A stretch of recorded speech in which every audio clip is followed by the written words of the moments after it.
Hi guys, as the saying goes, time flies with a blink of an eye. So, ito na naman tayo.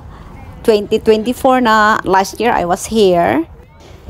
Medyo mas excited pa tayo noon kasi syempre first time, 'di ba? Well, this year, excited ba rin naman? Kasi sino ba naman ang hindi ma-excited? Sabi nitong tourist guide ko, you should wear something yellow so it will look good on your video. He said we're going to a yellow submarine.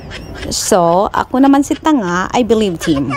I really thought we were going to see a yellow submarine. I only realized the reason why I have to wear yellow when we got here. Because it's a sunflower festival once again. So, welcome to our 2024 flower festival. And this time, we're going to find out more about their helicopter ride. We are seeing here a family going into the helicopter. So guys, if you are not afraid of heights and helicopter ride has always been in your bucket list, I think you should grab this amazing opportunity to take that 5-minute flight to see a field of gold as far as your eyes can see. For those who are wondering how much the flight is, I think it's gonna cost you $85 per person. That is for 5 minutes, and I think for 10 minutes it's 160.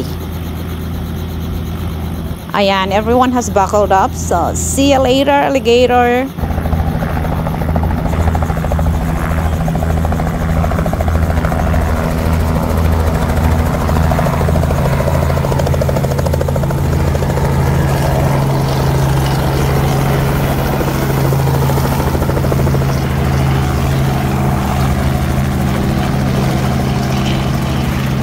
You might be surprised to know na popular siya.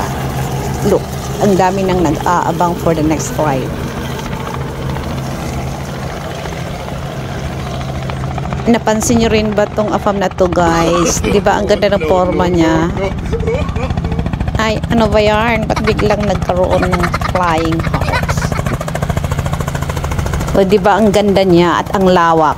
This is 24 acres of sunflowers. Apparently, it started as a way to drought-proof the property. Kasi daw yung owners nito were trying to find na pwedeng i-plant that don't need too much water.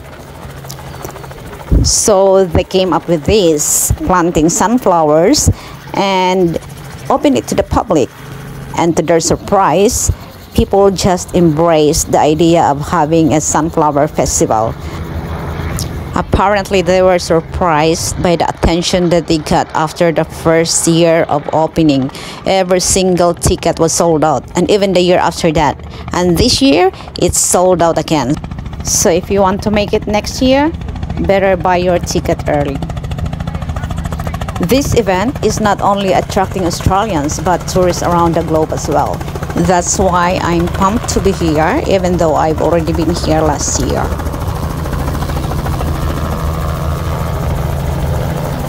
Here we go, it's coming back. Gusto kong makuhaan yung pag-landing niya since I was able to get yung pag-take off. Talagang naghintay ako ng 5 minutes here just to be able to capture yung pag-landing niya.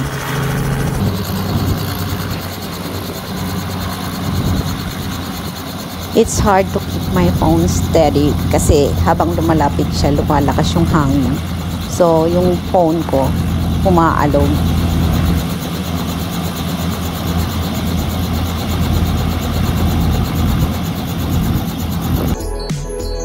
Thanks for watching guys. Please don't forget to like and leave a comment if you like any of my videos, and please subscribe to my channel. Thank you.